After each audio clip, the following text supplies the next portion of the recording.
Pai, nós te adoramos nessa noite, Senhor. Nós te agradecemos pelo privilégio que o Senhor nos dá de estarmos aqui juntos, reunidos. Nós sabemos que o Senhor é aquele que tem liberdade, aquele que traz liberdade e libertação no meio do seu povo. E nós temos experimentado isso. E nós pedimos agora que através, ó Deus, da ministração da palavra, mais uma vez o Senhor venha trazer uma chave para nos trazer libertação e liberdade. Que em nome de Jesus, a Helena seja instrumento nas tuas mãos.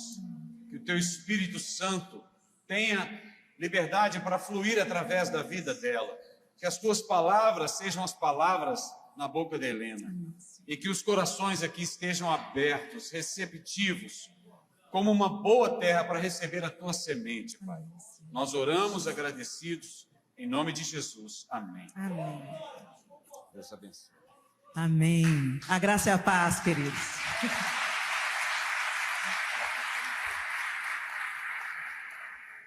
Que bom estar com vocês. E eu sei que o negócio aqui já está pegando fogo a semana toda, né? Eita coisa boa. Deus é maravilhoso. E sempre que Ele nos reúne, nunca é sem propósito. Às vezes você pensa que você chegou a essa conferência porque você teve vontade ou atraído por qualquer outra isca, mas o pescador foi quem te trouxe. E é lindo quando o povo de Deus se une para juntos nós nos assentarmos a seus pés, para recebermos dele. Eu tenho certeza que Deus já fez grandes coisas aqui. E eu peço a Ele que Ele continue fazendo.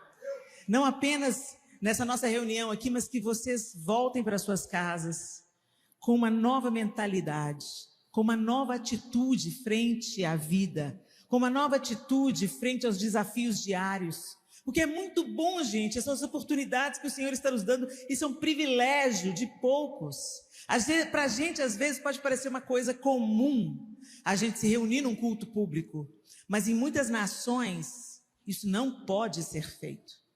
Em muitas nações, dar uma Bíblia de presente é crime passível de prisão e, dependendo do número de Bíblias dado, até morte. Então, às vezes, nós nos acostumamos à nossa realidade como se fosse a realidade de todo mundo e desfrutamos tão pouco daquilo que recebemos do Senhor. E nós aqui no Ocidente, gente, nós somos indesculpáveis, porque nós temos a liberdade de frequentar o culto público. Nós temos várias traduções das Escrituras, para todo gosto, para todo modelo, para os mais eruditos, para os mais simples. Hoje nós temos à nossa disposição uma gama de traduções da Bíblia. Nós temos livros de estudo, nós temos cursos teológicos, presenciais, online. A quem muito é dado, muito será cobrado. E o Senhor tem derramado sobre nós aqui abundantemente, eu tenho certeza disso. Para quê? Você acha que o Senhor só quer te deixar assim, bem abastecido? É só para você? Se tem uma coisa que tem tudo a ver com o cristianismo, é compartilhar. O cristianismo não é egoísta. Jesus deu a sua própria vida e Ele afirmou: melhor coisa é dar do que receber. Então, tudo que você tem recebido aqui não é para você reter, mas para você se encher, saciar a sua sede e derramar dessa fonte que foi colocada em você para a vida eterna, na vida de tantas pessoas. Amém? Que alegria estarmos aqui. Você pode abrir a sua Bíblia comigo, assim que o meu tablet me obedecer. No Evangelho de João, capítulo 5. João, capítulo 5. A minha versão, a NVI, a Nova Versão Internacional, e nós vamos ler a partir do primeiro verso. Amém? Algum tempo depois, Jesus subiu a Jerusalém para uma festa dos judeus. Há em Jerusalém, perto da Porta das Ovelhas, um tanque que em aramaico é chamado Betesda, tendo 5 entradas em volta.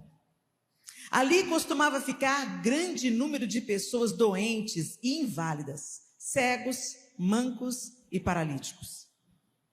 Eles esperavam um movimento nas águas. De vez em quando descia um anjo do Senhor e agitava as águas. O primeiro que entrasse no tanque, depois de agitadas as águas, era curado de qualquer doença que tivesse. Um dos que estavam ali era paralítico, fazia 38 anos.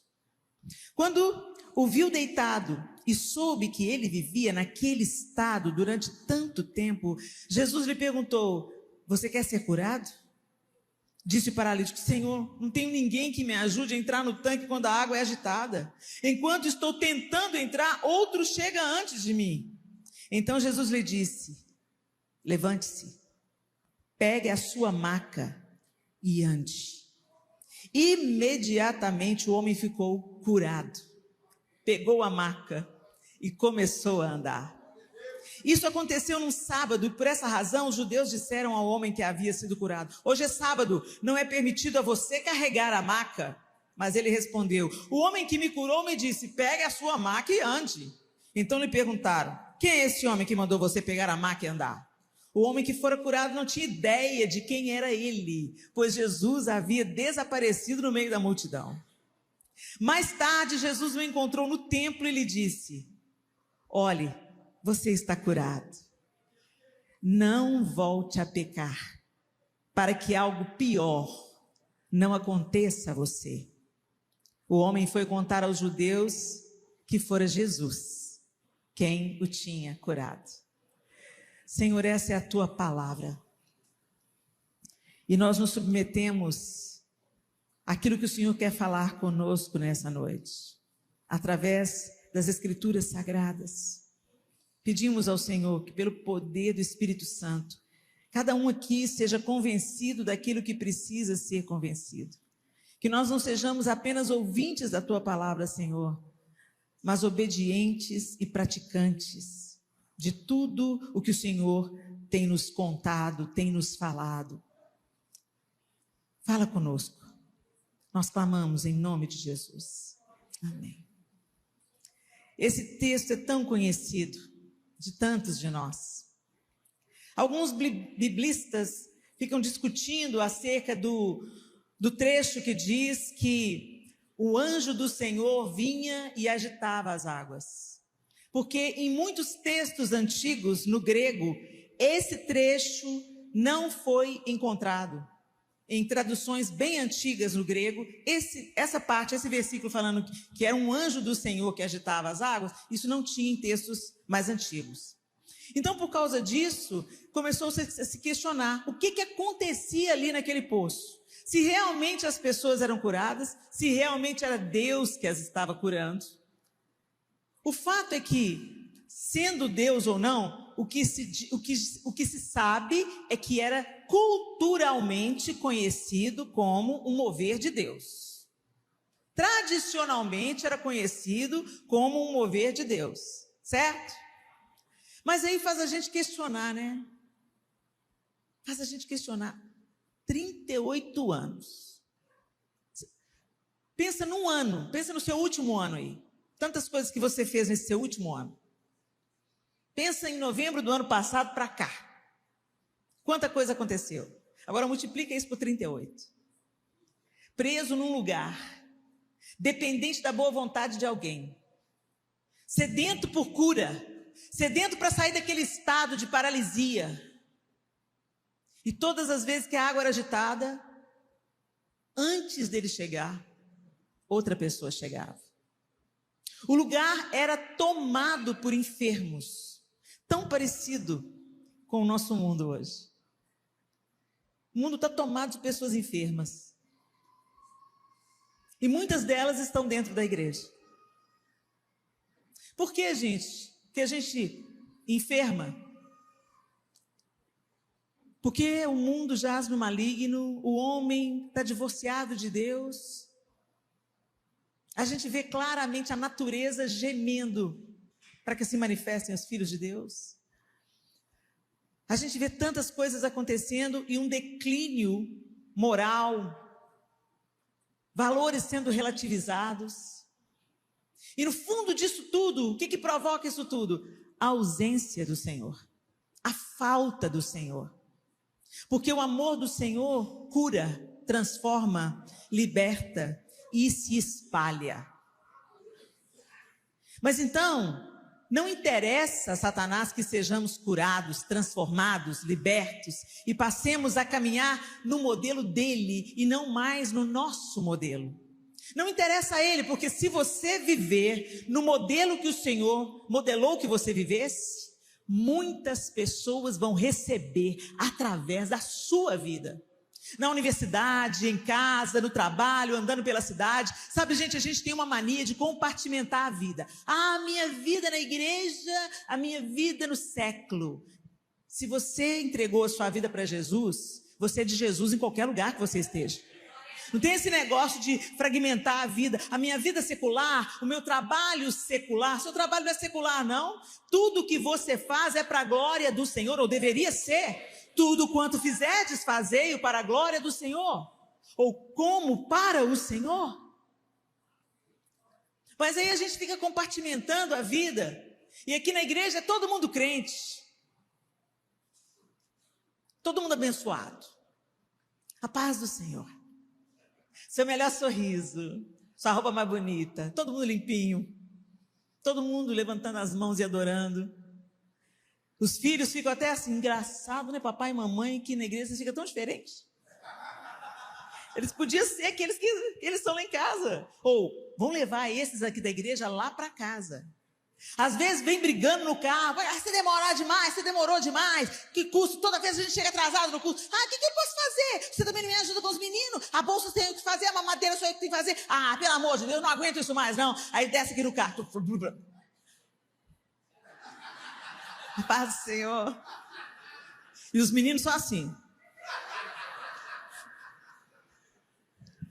E a gente pensa que isso é só os filhos da gente. O mundo está de olho em você. Mais na maneira como você vive a sua vida do que o que você diz.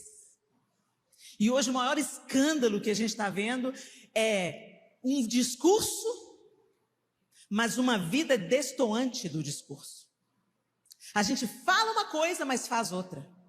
Quer fazer que o outro, ensina o outro a viver, mas a gente não sabe viver a própria vida. A gente se ocupa do pecado alheio e não dá conta dos nossos próprios pecados. E não é essa a vontade de Deus para nós. A vontade de Deus é que caminhemos em liberdade. O apóstolo Paulo, falando aos Gálatas, ele fala, para a liberdade foi que Cristo vos libertou. Permanecei, pois, e não vos submetais novamente a julgo de servidão. Ele estava falando a respeito da circuncisão, porque as pessoas estavam se rendendo a Cristo, sendo gentios, e os judaizantes estavam vindo falando assim, agora que você aceitou a Cristo, você agora tem que se circuncidar. Isso é anular o sacrifício de Cristo. Não é pelas obras da lei que eles iriam ser salvos, mas pela graça do Senhor. E é por isso que o apóstolo Paulo está ensinando, não, vocês não vão se circuncidar. Vocês vão viver em santidade por aquilo que vocês receberam pela graça. E muitas vezes, meus irmãos, porque nós temos essa vida dupla, a gente acaba querendo compensar vivendo uma aparência de santidade. Por isso que em casa a gente é de um jeito e aqui na igreja a gente é de outro. Porque em casa não tem as máscaras sociais. Em casa você é quem você é. Em casa você não tem meias palavras. O que vem na sua cabeça você fala. O seu menino sobe no sofá, desce daí agora. Você sabe quanto custou esse sofá? O filho do pastor da mesma idade sobe no sofá, você fala, bem, desce daí. Você vai cair, fazer dodói. Gente, isso é tão realidade. Basta ver que você coloca a melhor louça, a melhor toalha para as visitas. Por quê? É a sua família que te aguenta. São eles que vão cuidar de você se você ficar doente. Eles é que te perdoam apesar de. Eles é que continuam com você quando a vontade era de desistir. Então por que a gente dá o resto para a família? Gente, tem uma coisa que Jesus não tolerava, e às vezes que a gente vê Jesus sendo duro, a doçura em pessoa sendo duro, é quanto à hipocrisia. E o que é hipocrisia? Parecer, mas não ser.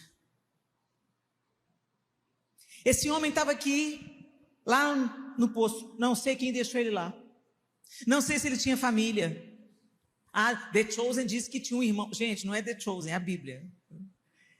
Tem a liberdade criativa no The Chosen. Amo The Chosen, mas tem a liberdade criativa, tá? A liberdade poética. Mas o texto não diz se ele tinha família, se ele tinha irmão, quem que colocou ele ali. O fato é que ele estava há 38 anos naquele estado, precisando de um milagre, naquele lugar junto com outros doentes. E o que acontece quando os doentes se juntam, gente? Agora falando da perspectiva nossa aqui, quando os emperebados espirituais se ajuntam. Haja metiolate. Gente, não dá bom não. Começa a se fomentar a rebelião, a murmuração. Ó vida, ó céus, ó azar. Se você está na fila do banco e fala, pelo amor de Deus, olha o tamanho dessa fila. A culpa é do governo. No entanto, você vai achar um tanto de gente para concordar com você. É isso mesmo, é um absurdo. Depois chega o idoso e entra na nossa frente. Aí chega mais um, é isso mesmo, vamos quebrar tudo. Você sempre arruma um companheiro para o caos. Agora, se você sai da fila e fala, bendito seja Deus, Senhor. A fila está longa, mas eu tenho perna forte. A fila inteira olha para você. A louca. Não é assim? É mais fácil você permanecer doente. Porque para permanecer doente você não tem que fazer força. É só viver a vida do jeito que ela é. Morto nos seus delitos e pecados. Para se santificar você precisa de buscar o Senhor. Para pecar é só soltar as mãos. Deixa a vida me levar. A vida. O fato é que Jesus encontrou esse homem. Depois de 38 anos, depois da necessidade absurda de ser curado, da esperança de ser curado, esse cara tem uma qualidade, né, gente? Perseverante. Perseverante. Porque eu acho que lá pelo segundo mês eu ia falar assim, quer saber? Vou me acostumar com essas pernas aqui, que não dão nada. Talvez ele tenha ficado ali, até por falta de opção, vivendo de favores. Talvez ele não tinha nem para onde voltar. Mas Jesus se compadeceu dele e o encontrou. Tinha tantos doentes ali, como o texto diz para a gente, mas Jesus viu ele. Jesus fala com a multidão, fala com todos nós. Mas ele está interessado em cada um de nós individualmente. Ele é poderoso para isso. Ele é onipresente, onipotente. Às vezes a gente reduz Deus à nossa mente pequena, que não consegue dimensionar sua grandeza, sua majestade, seu infinito poder. A gente conhece muito pouco os atributos de Deus. E se a gente não conhece o Deus da Bíblia, a gente vai acabar customizando Deus e reduzindo Deus à nossa mente pequena e limitada. Mas Deus é excelso, magnífico. Você já pensou? Autoexistente, onipotente, onipresente, onisciente. Antes que existisse o tempo, ele já existia. Então ele não precisava Deus precisava não precisava não, gente. A Trindade já era completa. Pai, Filho e Espírito Santo já se relacionavam da maneira mais harmônica possível. Deus não precisava da gente. Ele nos fez porque Ele quis fazer. Ele sentiu prazer em nos formar. Prazer em transformar o caos em ordem. Prazer de entrar com sua luz nas trevas. E basta a gente saber que Ele fala, haja luz. E houve luz, mas só no quarto dia. Ele criou o sol e a lua. Ou seja, Ele é a luz. Ele é que ilumina tudo. Ele é que transforma tudo. Nunca mais o caos vai ser o mesmo caos. Em contrapartida, o inimigo das nossas almas vai trabalhar a todo custo para que você não viva na plenitude daquilo que você já recebeu. Por isso Jesus dá uma ordem expressa. Ele fala assim: levante. Fala comigo, levante. Ele não falou assim: se você quiser, você levanta. Quando você sentir vontade, você levanta. Quando você sentir as suas pernas um pouquinho melhor, quando você sentir um formigamento nas pernas, você levanta. Não, ele falou: levante. E o texto diz que ele obedeceu imediatamente. Mas ele parou por aí, gente? Jesus falou o quê? Pegue a sua maca. Em outras traduções, pegue a sua cama e vá. Vocês receberam tanto aqui, vocês têm recebido tanto desde o dia em que Jesus entrou na sua vida. Desde aquele dia que você rendeu o seu coração a Cristo, entendeu que você estava divorciado de Deus, entendeu que você precisava ser salvo da ira de Deus, e você recebeu o sangue de Jesus aplicado na sua vida, para colocar separação entre você e as trevas, para que o seu nome fosse escrito no livro da vida, e para que você passasse a viver a partir de então, reconciliado com Deus. Agora sendo moldado pelo Espírito Santo, até a imagem de Jesus se vê em você. Essa é a obra do Espírito. O Senhor Jesus fez a obra de redenção, nos reconectou num relacionamento que estava quebrado pelo pecado, nos reconciliou com Deus, nos apresentou a Deus como Pai, além de Criador, Pai. É como se Ele tivesse falado: está aqui a chave de casa, volta, entra a hora que você quiser. Não precisa mais mandar o sumo sacerdote agora. Jesus é o sumo sacerdote, você entra. Não tem mais véu, não tem mais separação. Você pode falar com Deus onde você estiver, na hora que você quiser. Deus é acessível a você se você o busca. Mas a gente faz isso, gente?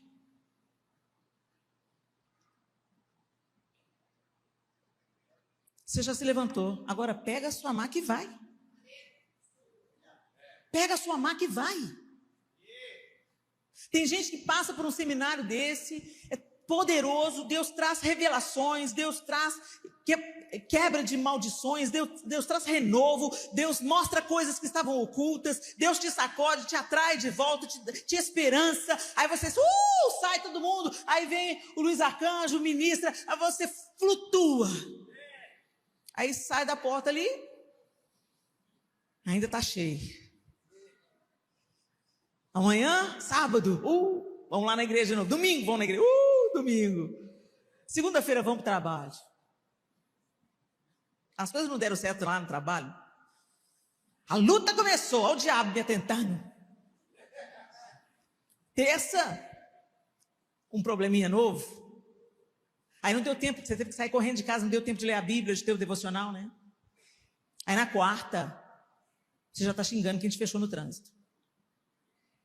A gente está igual aqueles bonecos de posto de gasolina. Acorrentados jamais. Quarta-feira. Não é isso que Deus quer. Deus quer que você exiba apenas as cicatrizes, para que todos saibam que houve cura. Mas não dói mais. Por que Jesus, segundo o texto, Jesus mandou que ele pegasse a maca? Isso escandalizou os judeus, porque não era permitido, era visto como um trabalho carregar um peso, não era permitido fazer isso no sábado. Gente, até hoje, os judeus mais ortodoxos, no elevador dos hotéis, tem o elevador do Shabat, porque eles não podem nem apertar o botão para ir para o andar, que eles consideram isso um trabalho, é bem radical mesmo. Então imagina, os fariseus, os saduceus, a galera guardando o sábado, e lá vem o aleijado carregando um peso, a maca. Mas por que ele tinha que carregar a maca? Primeiro, para saber que não tinha possibilidade de voltar. Ele não ia voltar para o lugar de onde ele se ergueu. E segunda coisa, para que todos vissem o que Jesus havia feito. Todos vissem.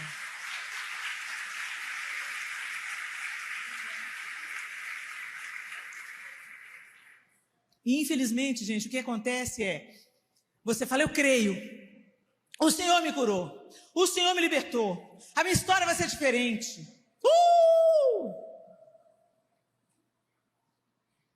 Mas você precisa de azeite.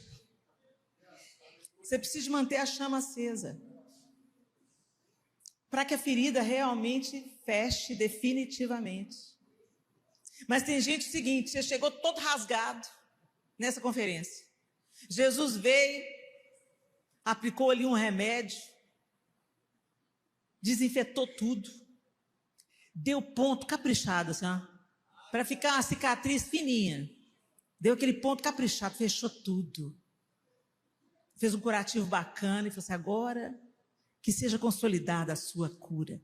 Se cuida, não vai aí pôr a ferida na sujeira, que vai cicatrizar. E aí, quando cicatriza e fica bem cicatrizado, você pode esfregar que não dói. Você nunca vai esquecer daquilo que te feriu, mas também você nunca mais vai esquecer daquele que te curou. E essa cicatriz vai encorajar outros feridos a ter esperança e a falar, se teve jeito para ela, tem jeito para mim também? Se Deus fez na vida dele, vai fazer na minha também? Deus é todo poderoso. Mas o que acontece, gente? Muitas vezes a gente não mantém a chama acesa, não mantém o cuidado com a ferida que foi fechada. E a gente vai lá, levanta o curativo, dá uma cutucadinha. Sabe como é que a gente faz isso? Vamos supor, né? Um exemplo aqui. Seu pai foi alcoólatra, sua mãe abandonou a família por causa do alcoolismo do pai, isso te gerou ausências, você teve que ser criado pela avó, pela tia, todo mundo que te julgava de um lado para outro. E aí você chegou aqui no Acorrentados Jamais, você já caminha com o Senhor, mas carregava essa dor dentro de você, e você descobriu que você não precisa carregar mais, Deus fez uma grande obra, Deus quebrou as cadeias, Deus falou, você é minha filha, você é amado, você é meu filho, você é amado, eu tenho cuidado de você todos esses anos, apesar de você não perceber. E houve refrigério, houve cura, que maravilha. Mas daqui um mês você está assim, porque meu pai é alcoólatra, a minha mãe abandonou a família, e eu fui criado pela minha avó, e fui jogado de casa para lá, de casa para cá, vida, céus, azar. Por quê, gente? Porque se vitimizar às vezes dá mais ibope. Tem pessoas que precisam chamar a atenção para si. Não é uma coisa consciente não, gente. É um mecanismo psicológico. Como uma pessoa sofreu abandono, a mãe saiu, o pai bateu, ficava indesejada, da avó para a tia, da tia para a prima. A pessoa tem uma lacuna emocional que precisa o quê? Do olhar do outro, da atenção do outro, do abraço do outro. Então o que ela faz? Ela se vitimiza.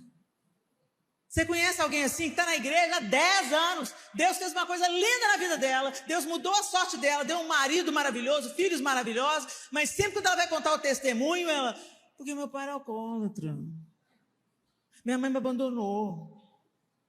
Mas ela não fala assim, meu pai era alcoólatra, minha mãe me abandonou, mas o Eterno me adotou, mudou a minha vida, mudou a minha história, me deu uma família, e a minha família vai ser diferente. Toda vez que eu olhar para minha cicatriz, eu vou lembrar do que Deus fez por mim, e vou amar os meus filhos, e vou permanecer fiel até o fim, porque essa dor me ensinou. Quantas pessoas vêm em todo o seminário de oração, intercessão, libertação, está em todas as filas de oração, às vezes o pastor acaba de pregar, uma palavra poderosa foi liberada do trono de Deus para você, aí você vem e fala assim, pastora, ora por mim. O mesmo poder que eu tenho de orar por você, você tem. Põe a mão na sua cabeça e ora. É muito bom, gente, a gente ter os companheiros de oração, sim. Nós precisamos dos companheiros de oração. Que coisa maravilhosa quando a gente abraça alguém. Vem cá, ora comigo aqui. A gente está junto, chorando junto, vencendo junto, orando junto. É maravilhoso isso. Mas tem gente que a mesa está posta, o banquete está entregue, mas ela não põe a comida na boca, é o mínimo. Alguém já pôs a mesa, já preparou o alimento, tem um banquete posto, você foi convidado para a mesa, tem um lugar para você na mesa. Essa mesa cura, essa mesa liberta, essa mesa transforma. Aí você para perto da mesa, todo mundo está sentado, você está ali, olhando o que o outro está comendo, a roupa do outro, a vida do outro. Não se assenta, não se alimenta e continua adoentado, só pulando de seminário em seminário, congresso em congresso. Eu vim aqui te dizer, meu irmão, minha irmã, que o Senhor já falou para você: se erga. Eu nem preciso saber o que aconteceu aqui nesses dias, mas eu tenho certeza que Deus te colocou de pé. Eu tenho certeza que você recebeu aqui palavra consistente que desafiou você a levante-se. Mas não é para parar aí. Não é para parar aí. O texto foi muito claro com a gente. Jesus falou com ele: pegue sua maca e ande. Ou seja, pega sua maca, mas não fica parado aqui não. Não permaneça no lugar onde o Senhor mandou você se levantar, não. Não permaneça na companhia daqueles que não querem ser curados, ou daqueles que são egoístas demais e querem tudo só para si. Porque tem muita gente precisando do seu testemunho, tem muita gente precisando de ver o que Deus fez na sua vida. E eles precisam ver você carregando a sua maca, mas para isso, você tem que avançar. Você tem que ir. Você tem que ir, sabe aquele parente difícil que acabou te ferindo? Você não queria estar com ele, mas ele precisa de ver a maca. Ele precisa de ver a obra de Deus na sua vida. Gente, eu fui molestada sexualmente durante 8, 9 anos da minha infância.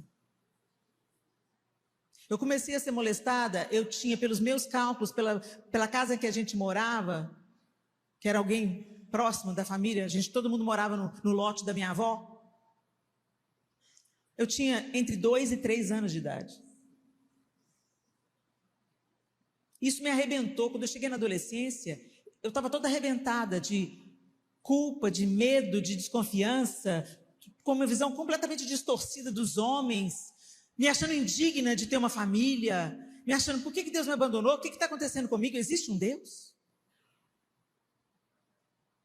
E quando Deus começou a me curar, me transformar, me libertar daquela dor, daquele peso que eu insisti em carregar, sabe, gente? Às vezes a gente vem para Jesus, mas abraça um saco de lixo e olha, ele é quentinho, fede que nem, mas é quente. Te mantém aquecido ali, te mantém seguro, ou pelo menos com uma sensação de segurança, porque você está acostumada com aquele saco de lixo. E aí você vai andando com ele, pela vida fora. Você vai para todo lugar.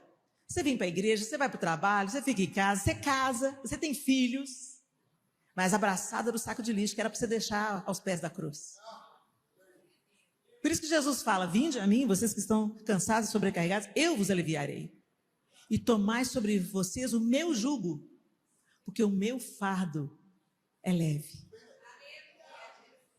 E é tão interessante essa história do jugo, né? Porque o jugo é aquela madeira que juntava os bois, né? E normalmente na agricultura rudimentar, juntava o boi velho com o boi novo. Porque o boi velho é experiente, conhece o caminho para arar. E o boi novo tem energia, tem vigor. Então quando ele fala: tomai sobre vocês o meu jugo, eu imagino, gente, Jesus me colocando junto com ele. Você é boi novo, Helena, você tem muita coisa que eu quero fazer, mas eu sou boi velho, eu conheço o caminho, eu sou o caminho. E o Senhor te coloca debaixo disso. Mas quantas vezes o Senhor está ali, querendo te conduzir, querendo te levar, fazendo você romper. Ande, avance, propague, libere, influencie. Seja sal, seja luz. Onde você entra, brilha. Onde você entra, faz diferença. Quando você pede demissão, o povo fala, não vai não. Pelo amor de Deus, eu aumento o seu salário. Se é necessário nessa empresa. Ou será que o povo fala, vai com Deus? Será que a gente está vivendo o plano de Deus? Será que a gente está... Não, continuam lá. Abraçados com um saco de lixo. Helena, mas essa ilustração não vale não, porque o outro também estava abraçado com a maca dele. Entenda a diferença. Jesus ordenou que ele exibisse o lugar de onde ele tinha sido liberto. O que evidenciou, o que todo mundo identificou que ele era um cara que era aleijado, era justamente ele estar carregando a maca. Peraí, por que você está carregando essa maca? É porque eu fui curado. Mas quem te curou? Não, por que você está carregando essa maca? Porque o cara que me curou falou para trazer. Quem te curou? Ah, não sei quem é não. Mas você sabe. Você sabe. E é lindo que Jesus, um pouco mais tarde, vem encontrar com ele e se revelar para ele. Naquele primeiro momento, ele com certeza ficou em pé, se firmou nas pernas. Imagina a alegria dele, o entusiasmo dele depois de 38 anos. Eu não preciso de ninguém me pôr na água. Eu não preciso de ninguém, nem de superstição, nem de tradição. Eu estou andando e eu não precisei entrar nesse poço, nesse tanque. Imagina a empolgação dele. Imagina os outros doentes. Ah, não acredito. Quando caça Jesus, quem era ele? Mas depois Jesus vem. Você foi curado. Gente, é lindo isso. Mais tarde, verso 14, mais tarde Jesus o encontrou no templo. Olha que interessante, no templo. No lugar de prestar adoração. No lugar de entregar a gratidão. Ele foi para o templo. Ele não foi ver a namorada antiga, ele não foi tentar reconquistar a esposa, ele não foi ver se tinha mãe e pai ainda, ele foi para o templo.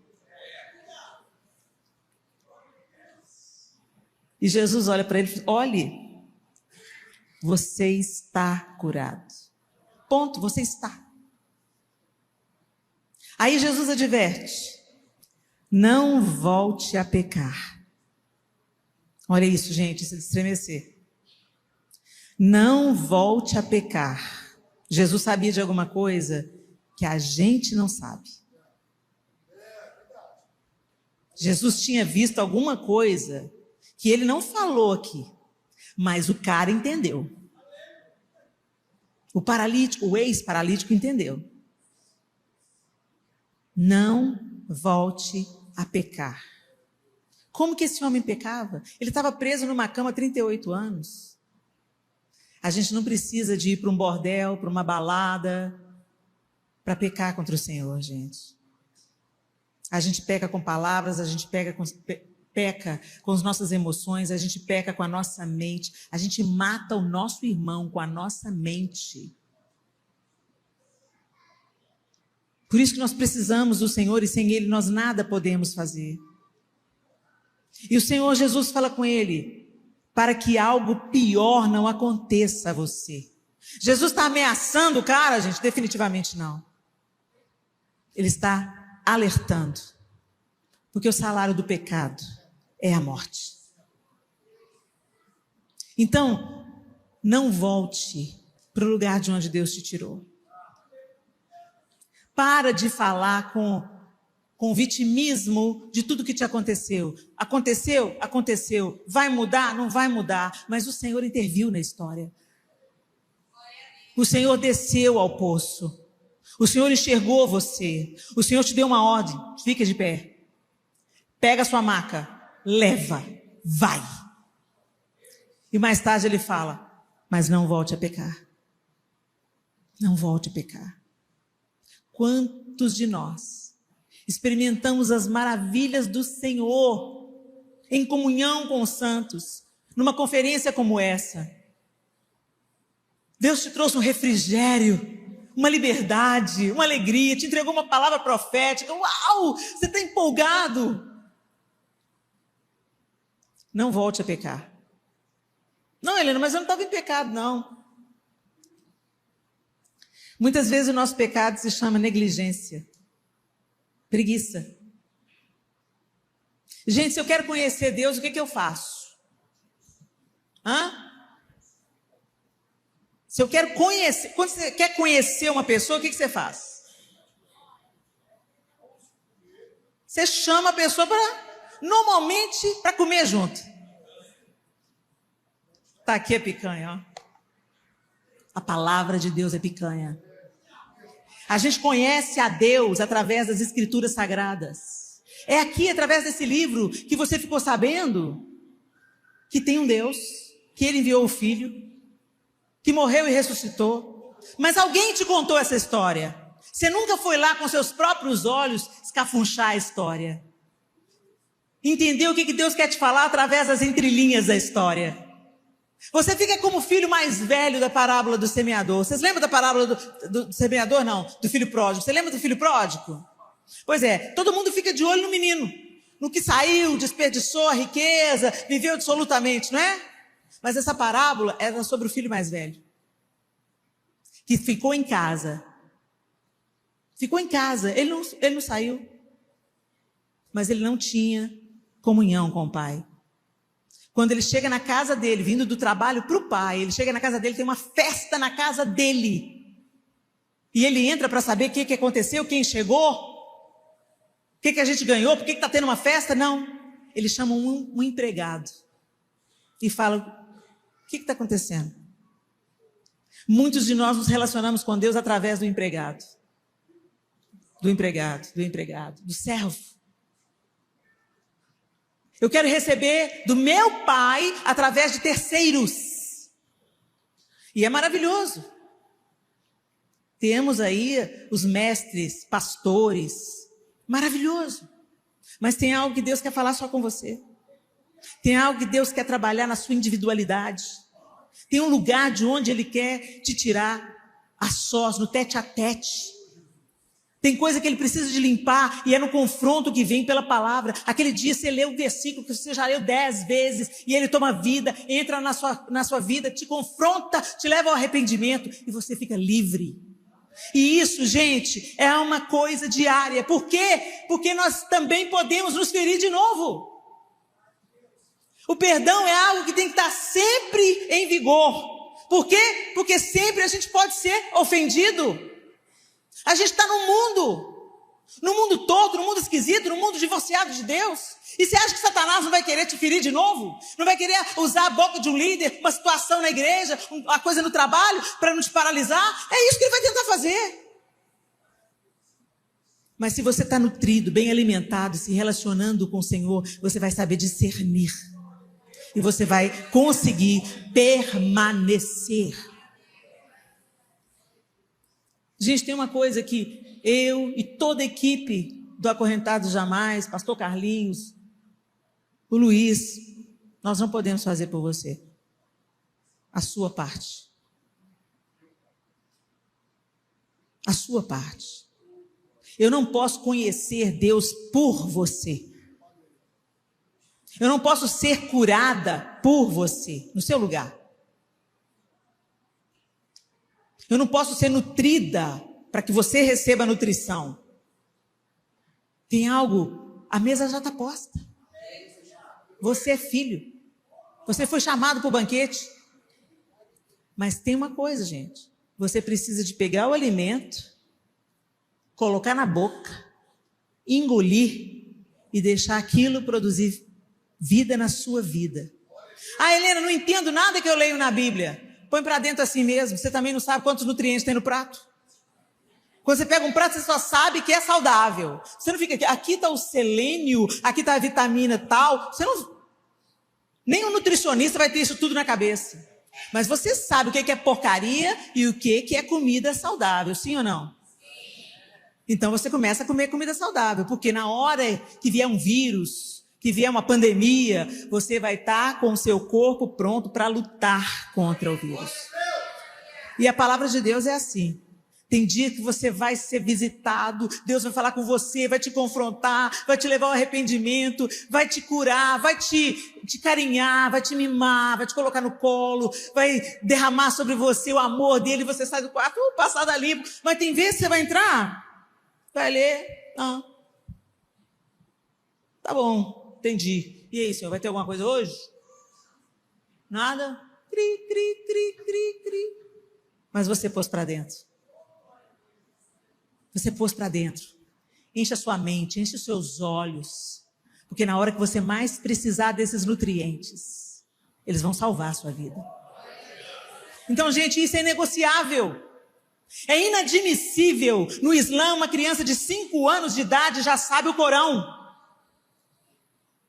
E nós somos filhos do Deus eterno, que deu o seu Filho amado para nos reconciliar com Ele. E tem crente aqui que tem mais de 10 anos de crente, nunca leu a Bíblia toda, nenhuma vez sequer, e você fala que você ama Deus. Aquele que tem os meus mandamentos e os obedece, esse é o que me ama. Como é que você vai obedecer que você não sabe nem o quê? Tudo que você sabe sobre Deus é através do empregado, do servo do Senhor, do funcionário, do pastor, do mestre, do professor. Você não teve o seu tete a tete com Deus. E eu não vim aqui para te acusar, meu irmão. Eu vim aqui para te falar, você precisa manter os remédios para essa ferida fechar e a cicatriz testemunhar da obra completa de Deus na sua vida. A outra parte é a oração.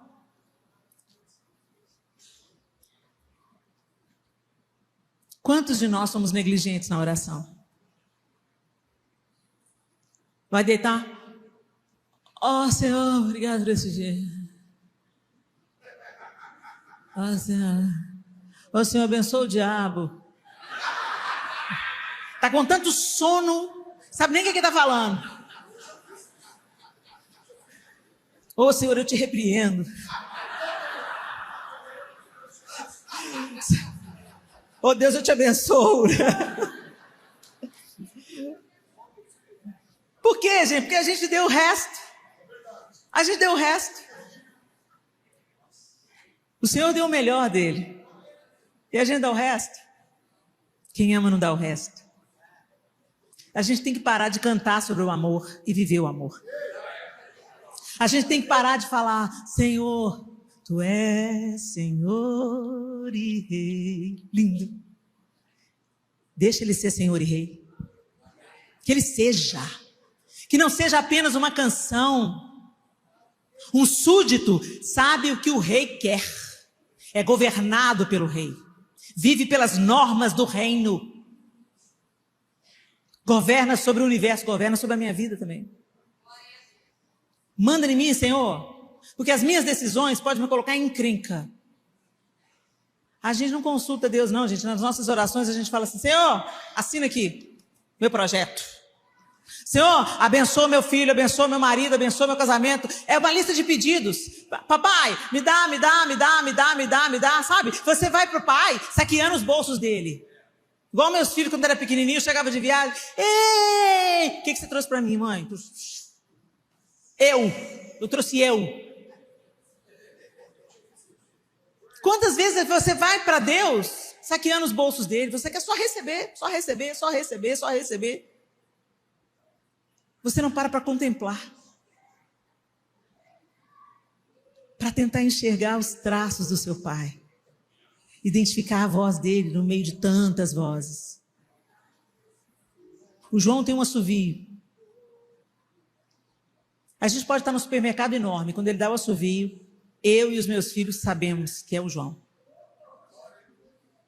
Isso é intimidade.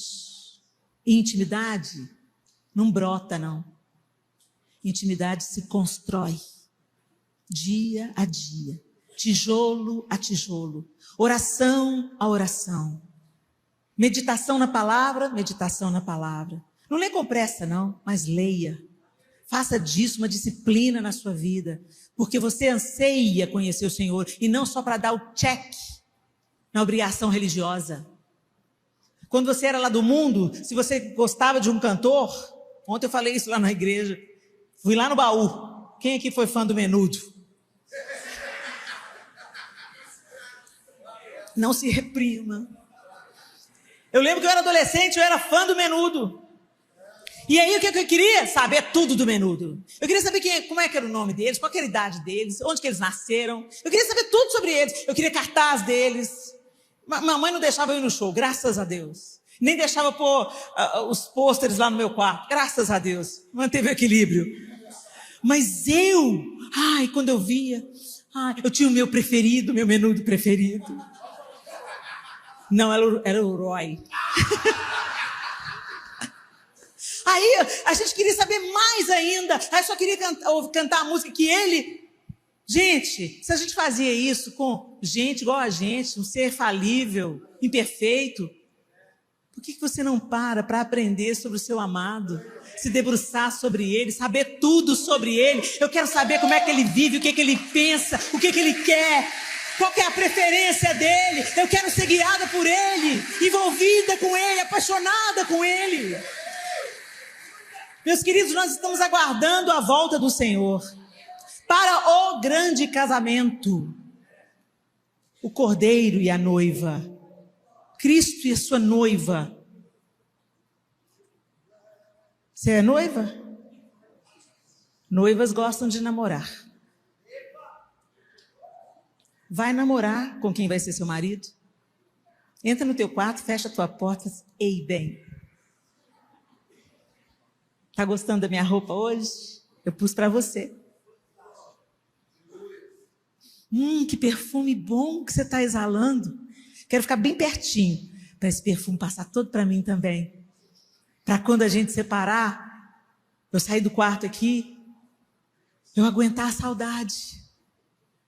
Estou com tanta saudade. Vem, Jesus. Vem, Jesus. Sabe, gente, a noiva que não quer o noivo por quem ele é, e só por aquilo que ele dá,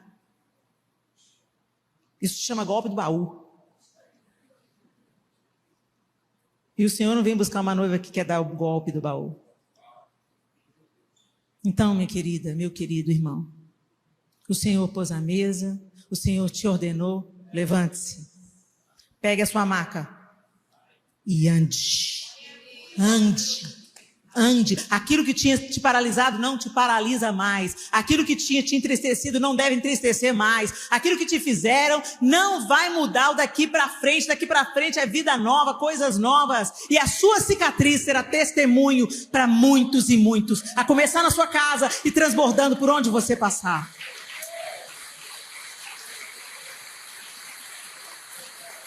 Fique de pé no seu lugar.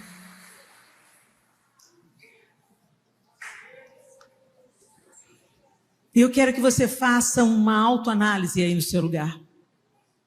Eu não conheço a sua história. Eu não sei o que Deus fez aqui de uma maneira pessoal com você. O que Ele te falou, o que Ele te lembrou, a dor que Ele tirou, a corrente que Ele arrebentou. Eu não sei, mas você sabe. E com isso em mente, está fresquinho, olha, a gente está vivendo isso, gente. E Deus ainda tem mais. Está fresquinho, tudo que Deus está fazendo está aqui, ó, fresco. Mas o que você vai fazer para manter isso vivo, pulsante? Em que isso efetivamente vai mudar a sua vida? Porque nós precisamos não ser apenas ouvintes, mas praticantes. Não adianta eu vir e falar com você precisa de ler a Bíblia, meu irmão, você precisa se fortalecer em Deus, porque os dias maus chegam e você precisa estar forte. Não adianta eu vir falar isso 500 vezes para você, se você não tomar a decisão de dar prioridade. Não, Helena, eu não tenho tempo. Não, tempo você tem, que a gente arruma tempo para tudo que a gente realmente quer. Você fica maratonando Netflix e fala que não tem tempo para Deus? Se tem uma coisa que vai provar o quanto nós somos negligentes, é a rede social. Vai lá dar uma olhadinha, quanto tempo você gasta por semana na rede social. E quanto tempo você despende para conhecer o Senhor mais. A gente é indesculpável, gente. Mas a decisão é sua. A decisão de quem vai ficar sendo dirigido por uma ferida que sempre se infecta de novo, ou alguém que vai erguer a maca, alguém que vai mostrar a cicatriz e falar: eu fui curado, não dói mais, não me controla mais, não me infecta mais, é só cicatriz, e fica a cicatriz para o nome de Deus ser glorificado, e para eu nunca me esquecer da obra linda que Deus fez na minha vida. Por que hoje eu consigo falar que eu fui molestada? Porque eu perdoei a pessoa que me molestou. E no dia que o Senhor me pediu para perdoar, eu falei: Senhor, eu não sei perdoar. Eu fui muito ferida. Me estragou tanto. E o Senhor falou: mas eu estou restaurando. Então me ensina, Jesus. Me pega pela mão e faz eu percorrer com o Senhor esse caminho que o Senhor conhece tão bem. Cada dia um pouquinho. Cada dia um pouquinho. E um dia essa pessoa, cheguei na casa dos meus pais, depois de anos que eu não via essa pessoa. E ele estava lá. Tinha uns 10 anos que eu não me encontrava com ele.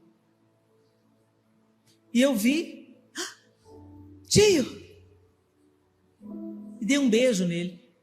Quando meus lábios tocou o rosto dele, o Espírito Santo falou: eu te trouxe. Não tinha mais dor. Não tinha mais desejo de vingança.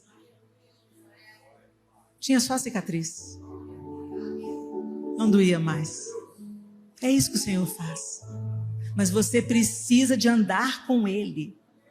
Deixando Ele te conduzir. Fala: vem cá, filha. Anda comigo aqui, ó. Eu conheço esse caminho. Vem comigo. Anda junto, anda junto. Que você vai ficando parecida comigo.